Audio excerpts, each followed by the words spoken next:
Hi, everybody. I'm Brian Whitmore, Russia Program Director at CEPA, and I'd like to welcome you all to our virtual conversation on Russia and the geopolitics of energy in the COVID-19 era.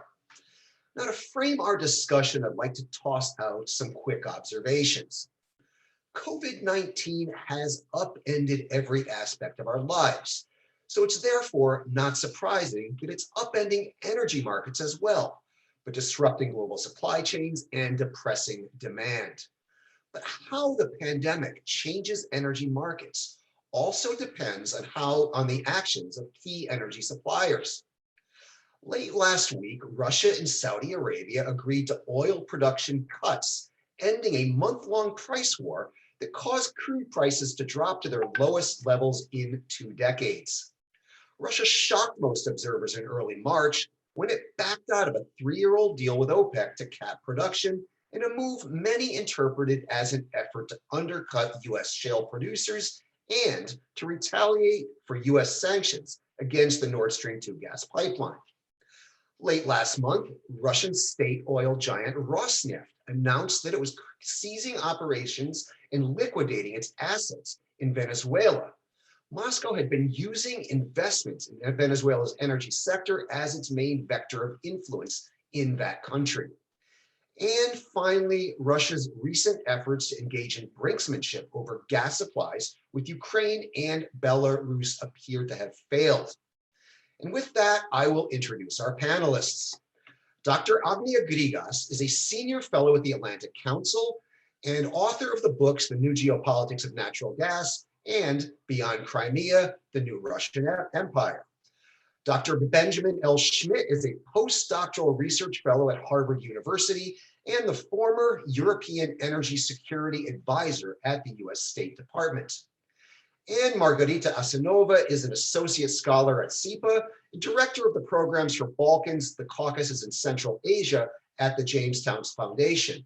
She's also co-author of the books Eurasian Disunion, Russia's Vulnerable Flanks, and The New Energy Geopolitics of Southeastern Europe.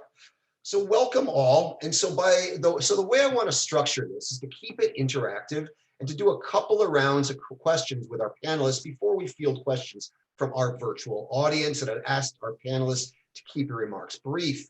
Agnia, let's begin with you. The COVID-19 pandemic has actually highlighted and exacerbated some of the long-term trends in energy markets. Primarily, it's cut demand at a time when the market is already saturated, largely due to the shale boom. And one would think that this would harm Russia, which has long used energy as a means of revenue for its budget, as well as a geopolitical weapon. Has this been the case? And what are the implications? Are Russia's recent moves a reflection of this reality? And how has the West responded to these moves? Absolutely. So over the last decade, there has certainly been an abundance of energy resources, and analysts have been much more concerned about peak demand rather than a shortage. Of course, as you mentioned, from the shale boom, but also environmental concerns, and now COVID-19, which has really pushed down prices and pushed down demand. Now, of course, this is highly disruptive to Russia, and this has raised a real threat to its market share, to its revenues, and of course, to its political influence that Russia has used to great success, really since the Soviet era, and certainly since Vladimir Putin's era. Now, Russia's response has been, I would say, quite aggressive. As outlined in its newest energy strategy, Russia's energy strategies to 2035, which was just released in December, it's a type of struggle to remain relevant. And I would highlight maybe 5 elements that Russia has pursued really over the last few years, and particularly right now since our pandemic crisis. So it has pursued very tough negotiations with OPEC, including a price war earlier with Saudi Arabia. It has also tried to boost influence in the Middle East, political influence in the Middle East and North Africa, and among other energy producing nations. One element has been Russia's increasingly active participation since 2018 in the Gas Exporting Countries Forum, the forum that now Russia leads since 2018, and that includes most gas producing countries other than the US and America's allies. And of course, Russia has pursued a great effort to hold on to its European markets. And we've seen that through projects such as Nord Stream and Turk Stream. Turk Stream, which came online, became operational in January this year. So it's been a quite comprehensive and aggressive approach. But at the same time, this approach, again, marks an effort to remain relevant and an effort to hold on to markets, revenues, and influence as they see it potentially drifting away. God, Agni, since you were so brief, I'm actually going to ask you a follow-up because, I mean, when I look back at this very bizarre price war between Russia and Saudi Arabia, the whole thing seemed so counterintuitive. I mean, Russia tends to favor production caps because it keeps the price high, and in this case, they went against them in what appeared to be an effort to undercut U.S. shale producers. Isn't that kind of like cutting off your nose to spite your face? Because this effectively hurt Russia as well, or am I reading this wrong? It's correct. It has hurt Russia, but Russia, I believe, can afford, or they think they can afford to play a long game versus potentially some American shale producers. Now, it's important to keep in mind that our energy markets are very different, Russia's and the United States. In the US, most production of oil and gas, in fact, 83% of oil produced in the US is produced by small producers. And 90% of gas produced in the US is also produced by small, essentially independent or smaller producers. And a belief has been that Russia has tried to put them essentially out of business, these smaller companies, versus in Russia, of course, the energy sector is dominated by state-owned companies, state champions, that Russia will do whatever it takes to prop up in the long term. Thank you, Agni. And I want to go to Ben now because this move in the price war with the Saudis and with OPEC didn't happen in isolation. And Ben, you had a really good article out for CEPA yesterday, in which you laid out what appeared to me to be a series of capitulations on Russia's part. And correct me if I'm wrong, if I misinterpreted your piece. But Russia backed out of gas war with Ukraine. Now, this is earlier, back in January, before COVID really was hitting. They backed out of gas war with Ukraine. They were thwarted in their attempts to start one with Belarus, because Belarus had kind of diversified its suppliers. They engaged I'm talking about the Saudi price war here, in what you call the most chaotic energy marketplace so far this year. And I'm quoting you directly there. Are we seeing just Moscow changing its tactics, or are they in fact out of their depth in this new environment, Ben? I agree with you there, Brian, and thanks. I'm really glad to be back speaking with my good friends Agni and Margarita. And let me begin by sending my best wishes to everyone calling in from home to stay well, and of course to our first responders on the front lines of this global crisis. So in light of what you said, I'd want to start my intervention with a quick pop quiz. Which year did the following events take place? Number one, a hydrocarbon pipeline directed westward is cut off by the Kremlin for political purposes. Number two, a decline in oil price threatens the economic norms that underpin domestic political stability across the Russian Federation. And three, the transatlantic community is in crisis and is reassessing its relationship with Moscow. If you can't decide if this was 2009 or 2020, you can be forgiven. Moscow's 2020 energy policy rhymes with the Kremlin's energy plays from early 2009. Like today, Russia in 2009 was over-reliant on hydrocarbon export revenues to support its economy. There was a 60% decline in oil price from 2000 compared to 2008. That drove then Prime Minister Putin to attempt to increase gas prices on Ukraine significantly, and that led to the large-scale gas cutoff of Ukraine that we saw back in 2009. And that was really transformational for watchers of European energy security, because what it did, it forged two key pillars that really drove how we've thought about the Kremlin's energy playbook over the past 10 years. First, that the Russian Federation uses its oil reserves to generate state revenues, and it uses its gas reserves for political leverage and malign influence and co-opting officials across Europe. Second, the beginning of 2020 would not only probably, almost certainly feature a widespread gas crisis in Europe due to a cutoff of the Ukrainian gas transmission system. But a quarter into 2020, we've really seen Vladimir Putin turning this on its head, in part due to external actions like Nord Stream 2 not getting completed because of the 2020 NDAA sanctions that targeted the vessels supporting the construction of the pipeline. And so that really mitigated the ability of Russia, of the Kremlin, to have that large-scale gas cutoff because it didn't have an alternative. Forced Gazprom to sign a fresh 5-year transit contract with Naftogaz, and also got Gazprom to agree to finally pay Naftogaz the nearly $3 billion in required damages from the Stockholm arbitration case.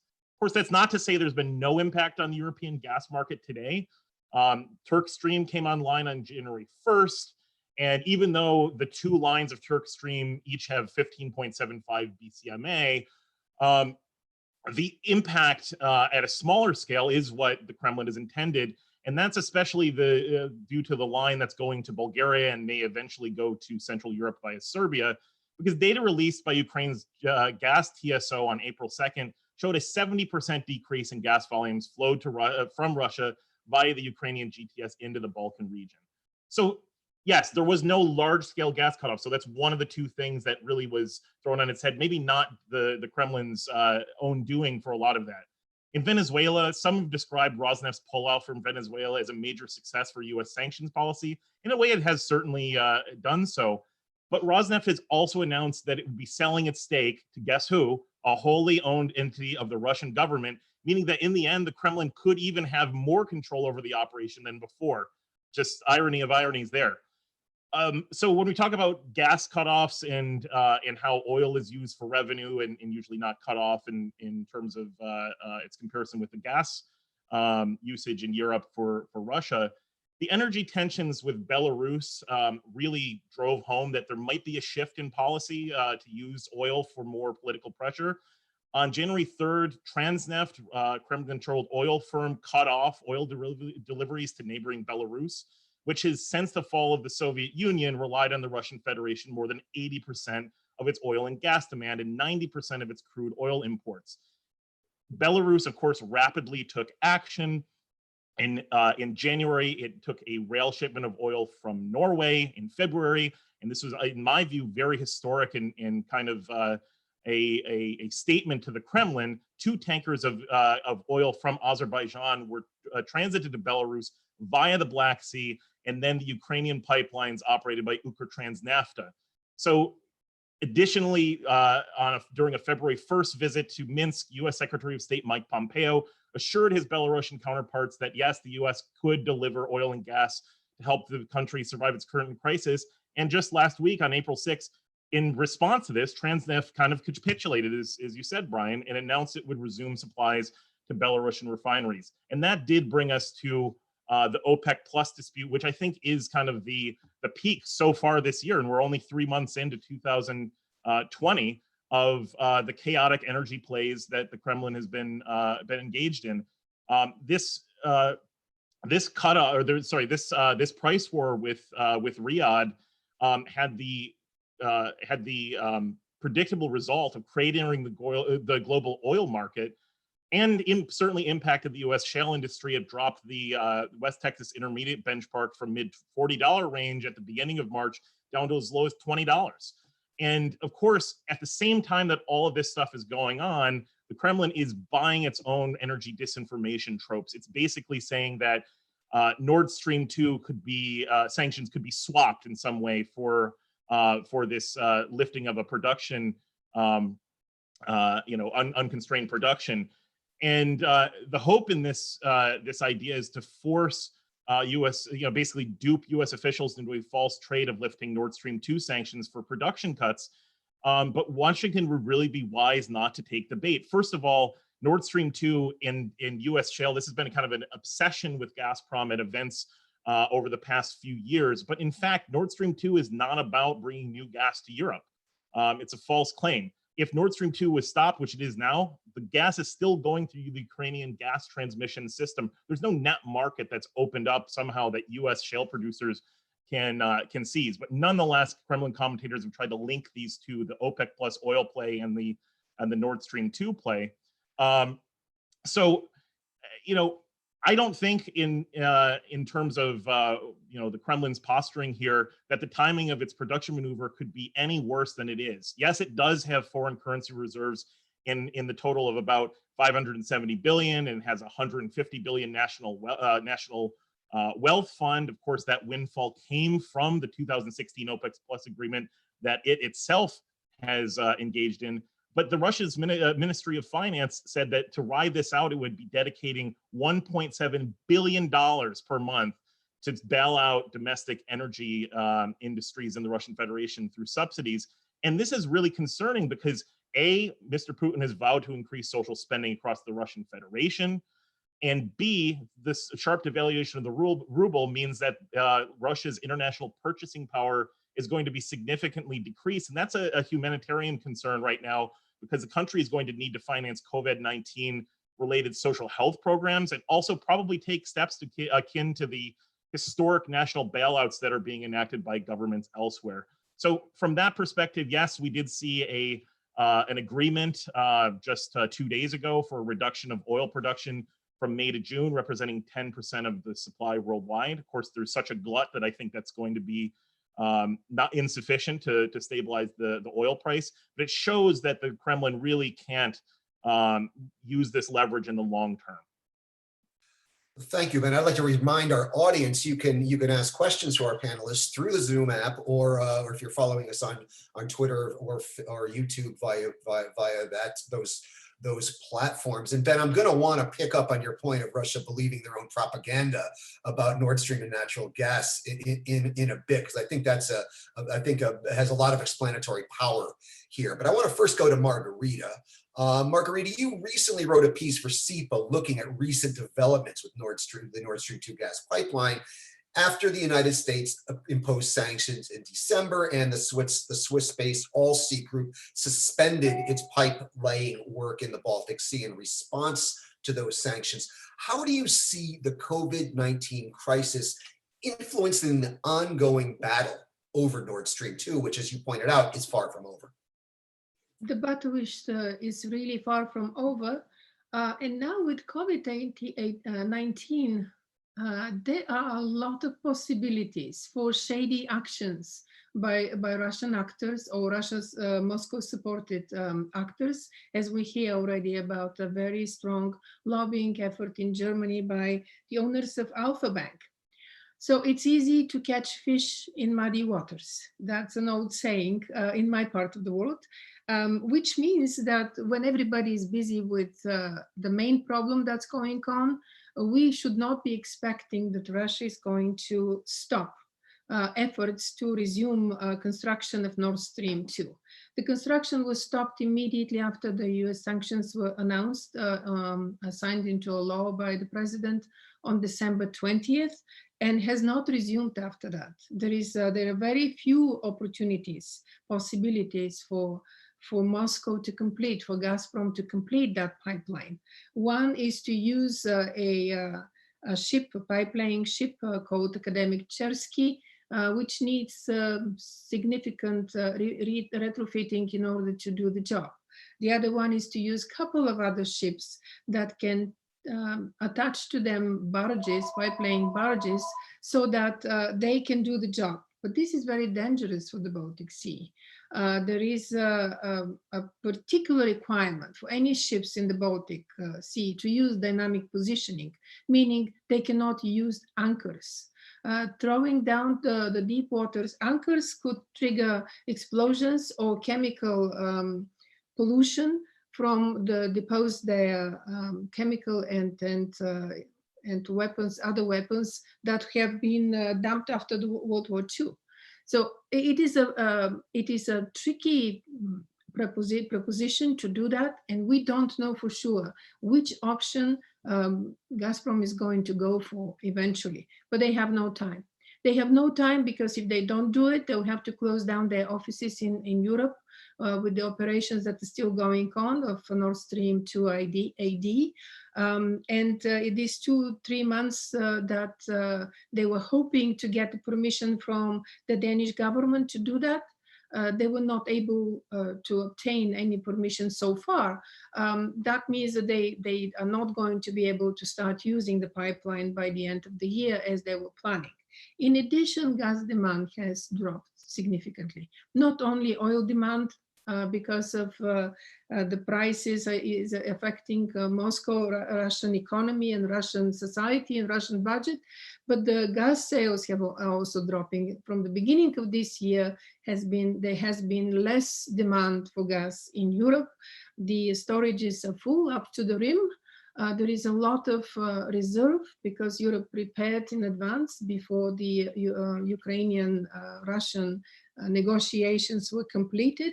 So here's another problem. Second problem is gas prices are still linked to oil prices, and that will bring less revenue for Russian companies. The next problem, of course, is that although gas demand in Europe last year did not decrease, it was actually increased by 2%, and Europe imported a lot of gas from Russia. The money that was paid for that gas was down by about 30% because gas has become a global commodity like oil. Now we have a global market that determines the price. It's not the individual contracts that Gazprom was signing with separate individual countries.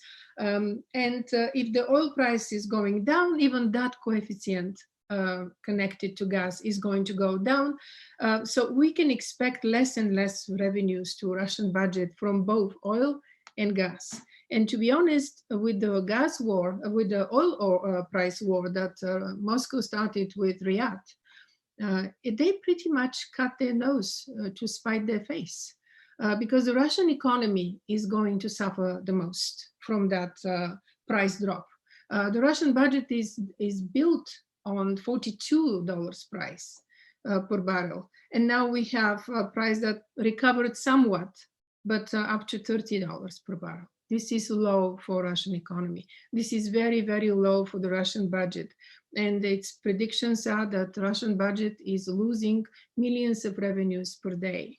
And as Ben pointed out, this is going to be a very big factor in addressing the COVID-19 epidemic and in addressing the social spending that the Russian president just promised in January to spend about $65 billion at the time on social programs. So we can expect a lot of social turmoil and possibly protests in Russia, just as we saw in China, as this crisis with COVID advances. Great, thank you, Margarita. And so, I mean, what I'm hearing is in the short run, this is certainly harming Russia. The question is, can they play that long game that Agnia was talking about, and how successfully? And everybody's been so disciplined at keeping your answers short that I actually am right on schedule here, and I can go into a second round of questions. I want to go back to Agnia, and basically, it's a lot of this theme we've been hitting continuously, but I want to drill down into it a little deeper. Traditionally, low energy prices have favored the US geopolitically, while high energy prices have favored Russia.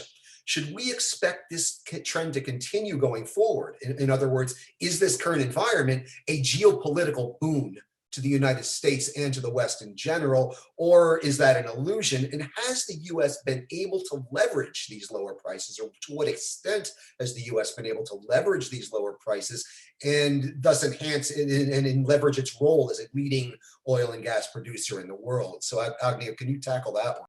Yes. So, absolutely. There's this view that lower energy prices could be, that the American producers could better withstand them than, let's say, Russia, which generally has had a relatively high price point for energy production, largely to, their system's inefficiencies. But, the answer here for me would be really yes and no. And it's going back to what I highlighted earlier, the fact that America's producers tend to be independent producers, rather than large state-supported entities. So from this regard, I think American production is vulnerable, seeing how long this crisis will last and how many of them and how long they will stay in business. And whether the United States has managed to really leverage its newfound energy superpower, I would say no, really no.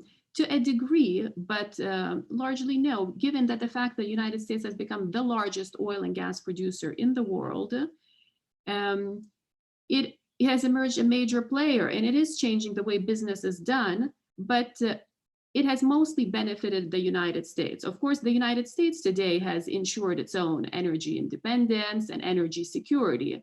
But to what extent it really made a change for its allies in Europe and in Asia? Certainly some. I mean, of course, we've seen deliveries of American LNG go to Europe. At the same time, we've seen Russia also successfully try to ram through these large, long-term infrastructure projects, such as Turk Stream that came online, regardless of the fact that there is now American LNG that could come into the market, regardless of the fact that even the Southern Gas Corridor was built, a project bringing Caspian gas into Europe that the United States has favored for decades. Same with Nord Stream. I mean, there's been efforts to slow down this project, but given, I would say, America's much greater abilities today as a major gas producer in the world, the leading gas producer in the world, I think in a way the cards haven't been played as well as they could have been. Yeah, no, that's my feeling as well. As a child of the 70s who grew up during the energy crisis and remembered gas lines and my parents not being able to buy gas on certain days, depending on the last number on your license plate, the idea of the US as energy independent to me seemed at that time like science fiction. And you would think that that it would be much more of a boon right now. Ben, would you agree with Agnia on this, that the US has not done enough to leverage its position on this? And I also wanted to follow up on your question, your comment about the Russians believing their own propaganda. But I want to first have you address this issue with the US. Yeah, I mean, I completely agree with Agnia. I think the one thing that viewers should remember is that we don't have in this country an Americaneft or an Americaprom, right? We don't have a state-owned oil or gas company. And as a result, yes, perhaps one could say that we haven't brought all of our tools to bear at the same time. Part of that's because we have private sector actors that are in the oil and gas industry and in the energy industry writ large. And thank God for that. That's great. That's what we should be doing as a country. But I really think that in terms of the impact here, the short-term thinking by the Kremlin will result in far greater disruption of the Russian economic situation in the coming years than it will have success in ending the US shale industry once and for all. Yes, in the short term, US shale producers will likely suffer. However, the diversification of the US economy, one has to remember, we didn't have basically hydrocarbon exports as a significant driver of our GDP up until about a year or two ago. And so that sort of situation will blunt broader impacts on the United States in terms of its economic situation. The price environment may also advance technological innovation within the US shale community that could strengthen the industry to operate at ever lower price benchmarks in the long term. Right now, we have a lot of small firms, and there may be a thinning of the herd, but I think in the long run, that actually may strengthen the industry in the long term. Thanks, Ben. And I want to stick with you on your question about Russia believing their own propaganda, because I think this is something I tend to pay a lot of attention to. I mean, if you follow the Russian disinformation campaign about Nord Stream, it's a very kind of crude and simplistic argument, but although I hear it repeated a lot from people who should know better. And that's that the US is opposed to Nord Stream simply because it wants to take that European energy market, which it completely ignores how energy markets work. And one would think, it seems to follow that this cutting off their nose to spite their face, as Margarita noted on the price war with the Saudis, seems to me, in this effort to hurt US shale producers, and by extension, their alleged ability to get control of the European market, this seemed to be the case, that Russia was believing its own propaganda and did something that was damaging to itself. Would you agree with that? Yeah, I would. And look, as a physicist, I have to look at this in terms of kind of the Schrodinger's cat scenario. It's a superposition of two ideologies at the same time, right? Number one, in order for Gazprom to have any support in Europe for this project, and it has, of course, limited support in Germany and in Austria for the project, because that's where most of the project supporters reside, it has to have this narrative that this is new gas. This is gas that is filling in a supposed import gap because of the decline in gas volumes that are produced in the offshore of the Netherlands in the Groningen field. Of course, that is not the case. The case is the other side of that duality, which is that Gazprom has publicly stated it wants to cut off Ukraine, or at least significantly decrease gas transit to Ukraine, to hurt it economically at a time when it's waging a hot war against the country, right? So if those two can't happen at the same time, and I think that the answer is, if there's been even a debate over this for the past several years. I remember when I was on the Power Vertical, we were talking about this, 3 years ago at this point. I mean, you look at what happened with Turkstream. Turkstream, the second line, so of course the first line goes to Turkey. Russia is trying to prop up its own gas position in Turkey when Turkey itself has diversified through LNG and other pipeline imports, okay? That's on one side. The second line goes to Bulgaria, and it is supposed to go onward if it can comply with the third energy package, which I really think it won't. Very similarly, that and for the reason that if Nord Stream 2 is completed, it won't in Germany, even though the Bundesnetzagentur and Gazprom seem to be trying to allege that it's, quote, economically complete, so therefore should be outside of the realm of the third energy package. So setting that aside, though, in terms of just raw volumes, once Turkstream Line 2 came online, from December 31st to January 1st, there was a significant drop. The gas metering station at Orlovka, which is on the Ukrainian-Romanian border, dropped by 90% compared to first quarter 2019. That shows you exactly what's going on. There's not new gas coming here. This is just gas being rerouted through Turkstream 2. And if Nord Stream 2 comes online, that's what's going to happen at a much more massive scale. It's of course interesting that the Kremlin and Moscow-based commentators again try to have this linkage between U.S. sanctions stopping Nord Stream 2 and Russia's play in OPEC Plus. Because they really believe this, they're drinking the Kool-Aid. They believe that this is indeed what Nord Stream 2 being stopped is all about, is to seize the market. It's not. And I said this when I was at the State Department. If that was our goal, to stop Nord Stream 2, to sell US LNG in its place, I should have been fired. It was a bad policy because it wouldn't work physically. It wouldn't have worked. This is a free market. It's an open market. And Nord Stream 2 is a national security threat to Ukraine and the transatlantic community. And that's exactly why the US took strong bipartisan action that built over many, many years, from the Obama administration to the Trump administration, Republicans and Democrats on Capitol Hill, to take action and stand with like-minded allies and partners in Europe to stop this project. Anybody that brings Schrodinger's cat into an energy discussion will definitely make my day. It's my favorite thought experiment. Margarita, I see you wanted to jump in here, and I assume it's on the same question, so jump right in. I absolutely agree with what Ben said about the narrative that America wants to sell gas to Europe. That's why America is against Nord Stream 2. I've written a couple of pieces for Polygraph on that, and it was a lot of fun dismantling the Russian narrative about it. The truth is, Europe did not have a chance with American LNG 2-3 years ago. The LNG was going to Asia. The prices were much higher in Asia. Europe had to negotiate very, very big time with American LNG producers to attract them to come to the European continent. And many countries paid pretty high prices to do that because they wanted to diversify their supplies. And of course, they got subsequently reduced rates, reduced prices from Russia.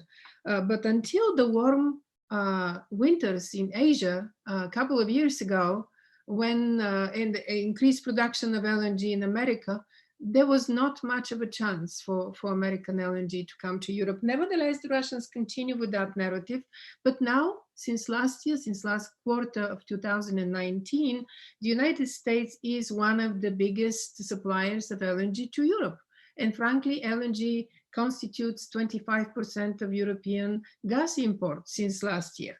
Here is the time to say, though, that Russia has upped its LNG imports to Europe as well. So Russia has delivered 46% of the total EU imports by pipeline and LNG last year, followed by Norway pipelines for about 29%, and then other LNG suppliers to about 17%. That said, America is not number 2 supplier of gas to Europe, but it is one of the advanced, maybe number 2 of LNG suppliers to European continent. Great, thank you, Margarita. And now I want to go to our questions. We got a bunch of them flowing in. The first one comes from our good friend Ian Bond over in the UK at the Center for European Reform. And it's a 2-pronged question that actually overlaps with somebody else's question. So we're going to kind of kill 2 birds with 1 stone here. Ian asks, quote, "It looks to me as though Trump is in pushing for production cuts has bailed out the Russian finance ministry at the expense of US consumers who will face higher prices. Am I missing something?" And a second question, can any sign of China using low cost to drive hard bargains on gas supplies from Russia? And this overlaps with a question from David Abramson, who asks, how do you think low oil prices and the glut on the market will influence the China-Russian energy relations or the relations more broadly? Will Russia become even more dependent on China for energy exports? How will Russia manage that relationship? So we've got a kind of a 2-barreled question here. Who would like to tackle that? Agnia, do you want to try that one? Okay.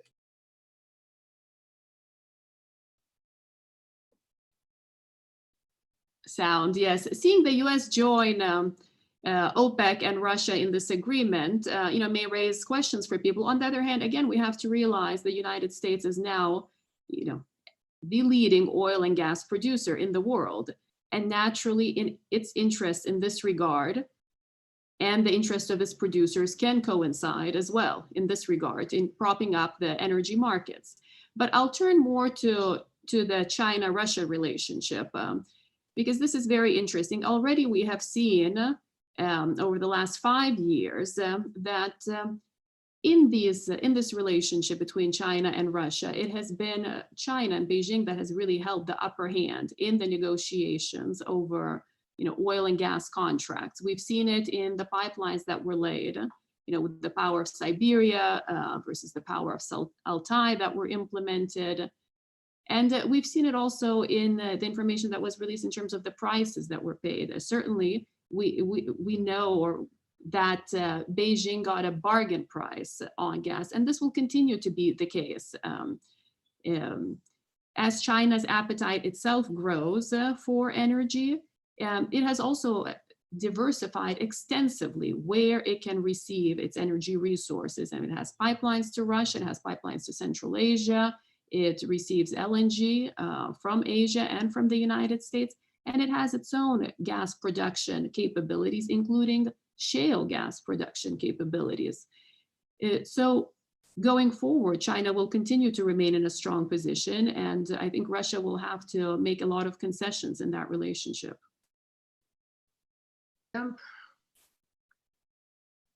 Go ahead, Margarita. There is one point, there is one fact that we are not focusing on at all.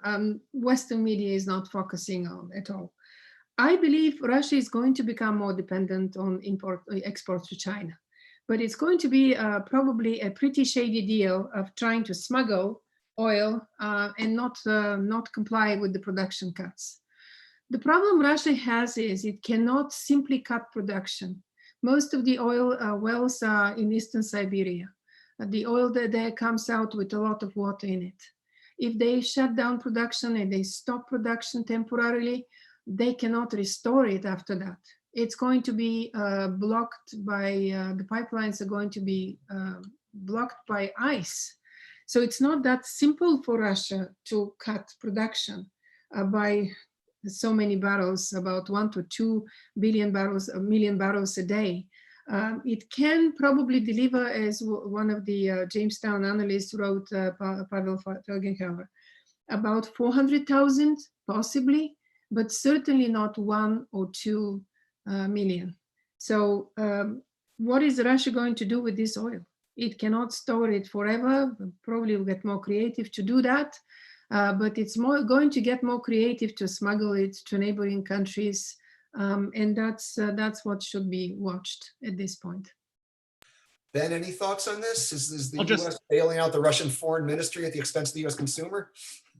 I don't think so. And I don't really see that at the quote expense of the U.S. consumer. Maybe gas prices might, like gasoline prices, may be returning to where they were under this. But I mean, you know, this is a situation where the U.S. shale industry in the short term needs a higher price environment. So in some ways, this actually helps U.S. domestic production.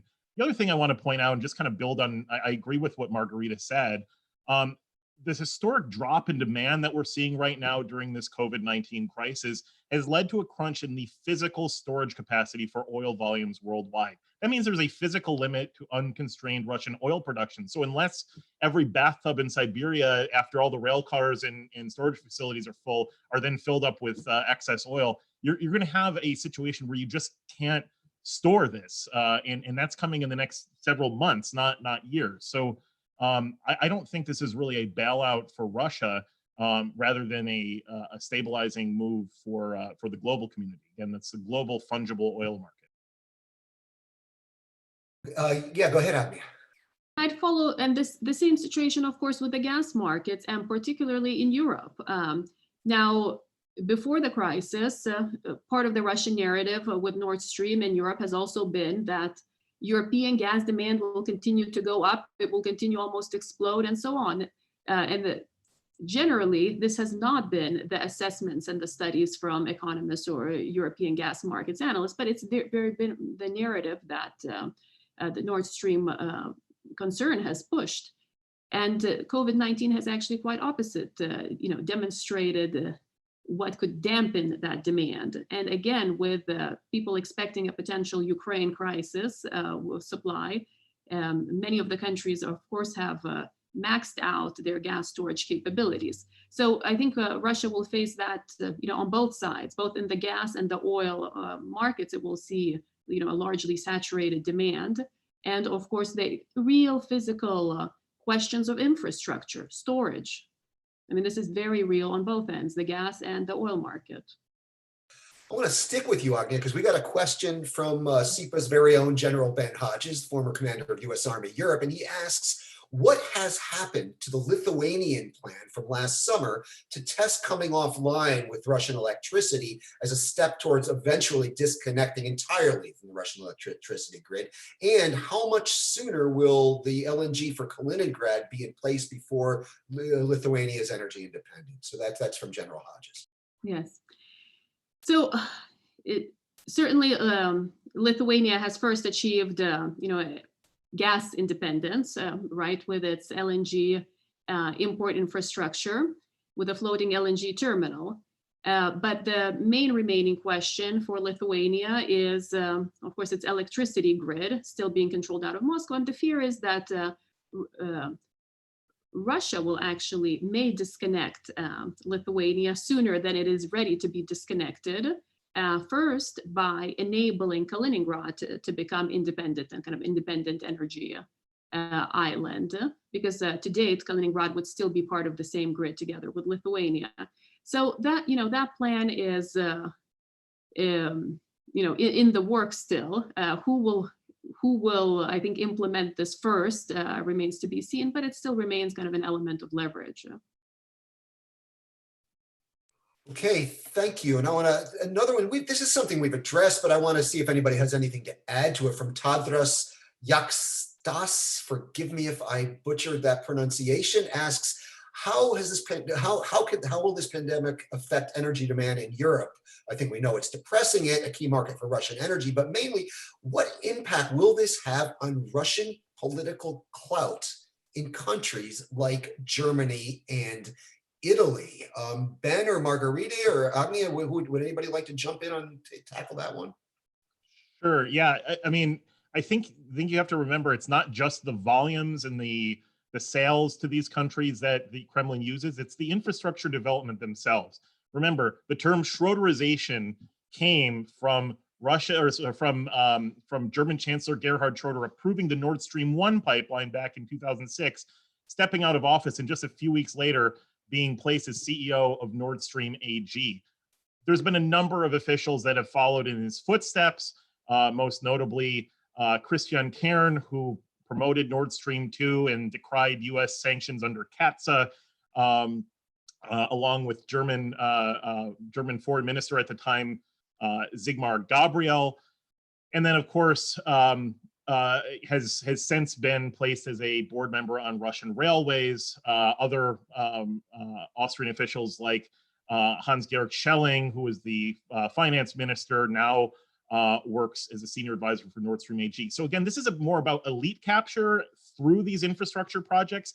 It would take decades and decades. I don't have the numbers exactly in front of me, but from a Sparebank report back in 2017, it would take 30 or 40 years for projects like Nord Stream 2 and Turk Stream to actually become profitable to the Kremlin. So it's not about the actual market dynamics. And indeed, as both Agnia and Margarita pointed out, the demand environment in Europe certainly doesn't match what Gazprom and the Kremlin have been saying about why these projects are needed. Of course, they're needed for geopolitical purposes for the Kremlin to put significant national security pressure on countries like Ukraine, where I should point out much of the physical infrastructure, and this is often overlooked, the physical infrastructure that Russia still relies on to get its own product to market in Europe in terms of natural gas sits right and circumscribes in some areas the line of contact in Donbass and eastern Ukraine. So not to say that the gas turns off, the tanks roll tomorrow, but it's one less strategic deterrent on furthering and extending Russian aggression in eastern Ukraine. And that's something, especially with the increase in aggression earlier this year, that we really can't overlook. That's an interesting point. And our colleague at CEPA, Maria Snegovaya, recently wrote an interesting piece looking at data that showed that Russian aggressive behavior does tend to go down with the oil price. And it'd be interesting to see if that trend here is. Now, I would argue Russian kinetic aggression goes down with the oil price. I would argue they move to more low cost efforts. Ben, I want to stick, and everybody else can weigh in on this as well, but I know you worked on this at State, so I want to throw this one at you, a question from Jason Gresh about sanctions. And the question is, assuming the sanctions are used to influence behavior, what type of Russian actions would cause the US to lift sanctions specifically against Nord Stream 2? Well, again, Nord Stream 2 is a national security threat to countries that are partnered with the US, like Ukraine, and more broadly due to malign influence and elite capture to our European allies and obviously the transatlantic security writ large. I've said before, people always asked me for many years, what would it take for the US to be okay with Nord Stream 2 or lift sanctions in this case that people have asked in the past few months since the NDA sanctions came down? Basically the same metrics that are there for all of the rest of Russian sanctions. Completely get out of Ukraine, including Crimea, get out of Syria, get out of Venezuela. All of this sort of stuff has to happen. Stop attacking, doing cyber attacks worldwide. Stop interfering in US and other allied election processes worldwide, launching disinformation campaigns. All of the codified sanctions under the Countering America's Adversaries Through Sanctions Act in 2017, plus the additional sanctions that have come down since then, including the NDA sanctions, all of those, you can't even start to think about lifting them until the Russian Federation has actually taken any of these steps. They haven't taken any of these steps. And in addition, they're exacerbating global crises already in progress rather than actually offering a practical solution to them. So effectively stop being a revisionist and revanchist power, and then we can talk and respect your neighbor's sovereignty. As easy as that, Brian. Yeah, it's been pretty straightforward. Agnia, Margarita, I know you've been with Ben for a bit. Do you want to jump in on any of this? I want to jump a little bit on a type of kind of wild card we may need to consider on Europe's gas demand, and that's an element also of COVID-19. I mean, COVID-19 and the change of our global trade and movement of goods and people may boost production, well, also in industry and manufacturing in Europe.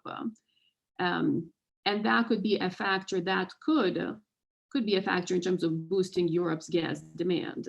Now, again, to reiterate, though, we are really in an era of an overabundance of natural gas with new rising gas producers.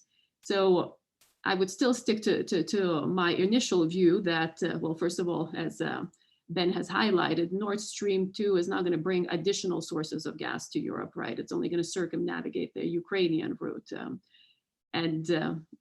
But that's one kind of consideration as we were discussing this element, I'd want to consider. And I'd want to also reiterate what Margarita has said. We will continue to see Russia take a larger and larger role in the LNG markets, particularly in Europe. And we can see companies like Novatek that will, I think, be really leading the flag in that regard, rather than, let's say, Gazprom. Margarita? Second. I absolutely agree, Agnia. Thank you for your points. I wanted to go back to Turk Stream a little bit. Yes, probably gas demand in Europe may increase, but also the drive to diversify energy sources and increase renewable energy sources. Gas is not going to be the main source of energy in Europe several decades from now. So the transition is going on already. And just before the COVID epidemic, everyone in Europe was talking about gas as a transitional fuel, not as a main fuel, not as the end game. About Turk Stream, it's such a failure for the Russian government. The Turk Stream, in my opinion, was the biggest failure of all these projects. Of course, Nord Stream 2 as well, for as long as it's not completed. But Turk Stream 2 pipelines are not full at all. Even the one that goes to Turkey is only about 6-7 BCM or a little bit more than that full, because Turkey diversified its gas supplies too. It increased its LNG exponentially. It increased it to probably 20% now, which is quite significant in order to be independent and not depend on one supplier. The line that is supposed to go to Bulgaria is empty. It's not even used. A little bit of gas goes to Bulgaria, about 3 BCM per year at the most, but it's not going to Serbia yet. The pipeline is not built. It's not connected. The Trans-Balkan pipeline that is now used on the reverse is not connected to Serbia. Serbia might be ready, but Bulgaria is not. And then the approvals will have to come from the European Commission for this to happen. So it's a really big failure for such a huge investment, which, by the way, we don't even know the price of this investment because we don't know the level of corruption money that was given to different companies to build it. It's going to be paid back, according to experts, in 47 years. Isn't that telling what a failure that was? Okay, thank you. And we're really pushing up against it, but I'm going to tempt fate and try to squeeze one more little question in there because I think it's a very interesting question. It comes from Dr. Itir Toksuz. Please forgive me if I butchered that pronunciation, from Dugas University in Istanbul, Turkey. And Dr. Toksuz asks, given the deglobalizing effects of COVID-19 in terms of travel and the disruption of industrial production in many parts of the world due to the pandemic, how do you think the demand will be shaped during and after the pandemic? So it's a question about what's going to happen to demand in this new world we're entering into. What may be some of the continuities and challenges on the demand side? I would be terrified about addressing that myself, but each of you have much bigger brains than me. So who would like to try to tackle that one as our last question? Okay, I touched on it already. Yes, I think there will be an element of driving more regional and local production, industrial production and manufacturing. But I think there will be, so that's kind of in favor of demand, right, of energy resource. But on the other hand, there's also, I think, going to be a change of habits and, in terms of travel, in terms of overall energy usage. And that has already been a trend, particularly in Europe and other countries, towards the use of more renewables, cleaner energy. And we shouldn't forget, this has not only been a driver in Europe or the United States, also in China itself and in India, where vast pollution has been even a concern of potential social unrest. And I think in India and in China today, the citizens seeing clear skies for the first time in decades, I wonder to what extent that will also drive changes in behavior and changes in energy usage. I mean, it's interesting. In your book, Agne, you argue that the natural gas market is changing to more resemble the oil market and becoming a global market. Is this going to reverse that trend, do you think? I don't think so. I think, the cat is out of the bag, or, other expressions you can use. I mean, the wheels have been set in motion. And indeed, the gas market is already today a global market. And we can see that from LNG that continues to grow in terms of, as a percentage of overall gas trade. I mean, it has continued to grow every year, really, since the North American shale boom and since America launched, of course, its exports. But what we've seen from Russia's actions, I think they have tried to retain, let's say, control or retain their foothold in regional markets where they have access, in Europe specifically. But even in places like Turkey, as Margarita outlined, even there they haven't been successful because the diversification has already happened. On the other hand, I think we do have to keep in mind that the infrastructure that Russia has built or is seeking to build still with Nord Stream 2, this is long-term infrastructure. That infrastructure is not going to go away anywhere after it has been built. So it does kind of enable Russia to hold on to, essentially, to retain its capture of certain markets, or at least to retain their foothold in those markets, almost indefinitely. Thank you. And Margarita, Ben, any last words on this or any other question before we wrap it up? We got about 3 minutes to go. Sorry, go ahead, Margarita, please. I think we have to be prepared for low energy demand for the next 1 year, for sure. I think the economy might start using more energy than it's using now when we reopen, when Europe reopens again, but that's not going to be full reopening. The epidemic is going to determine the time and the demand. If the epidemic is over, we have a vaccine, probably we'll get back to normal immediately, but we don't have it now. And we can expect it in a year or more. After that, the predictions are much more clear than they are at the moment. But Agni is absolutely right. China lost the trust of the international community and also lost the ability to produce critical goods that are needed in time of epidemic. So the countries, individual countries, are going to start doing this. They're opening factories for facial masks, for gowns, for ventilators, all over Europe, even in countries as small as Bulgaria with limited abilities. That's what they're doing because they don't want to depend on one supplier that could go into crisis and then everything goes down the drain. So we can see some revival, limited in different countries for European continent, and not only, but the real reopening and the real growth of demand is going to be probably a year from now, and we have to be ready for that. Ben, last word to you. Yeah, and I agree with that. And remember, it's not going to be politicians that decide this. It's going to be science. It's going to be the virus, unfortunately. So I've seen economic models that I think that the energy demand will probably track, between a V-shaped model, a U-shaped model, and what I actually think will happen, which is the Nike swoosh model. So a rapid drop and then a slow increase over the next 12 to 18 months. I think that's where we're going. In terms of our policy going forward vis-a-vis global energy markets, and in particular European energy security, we have to remember we have an election in the fall. And so the outlook for US engagement with the transatlantic community on this, thankfully, whichever way this goes, will very likely be continuous. Energy security support in Europe has been a strong bipartisan driver throughout the past, several decades since the fall of the wall. That hasn't changed. Obviously, the Trump administration has taken taken a energy security focus as a priority.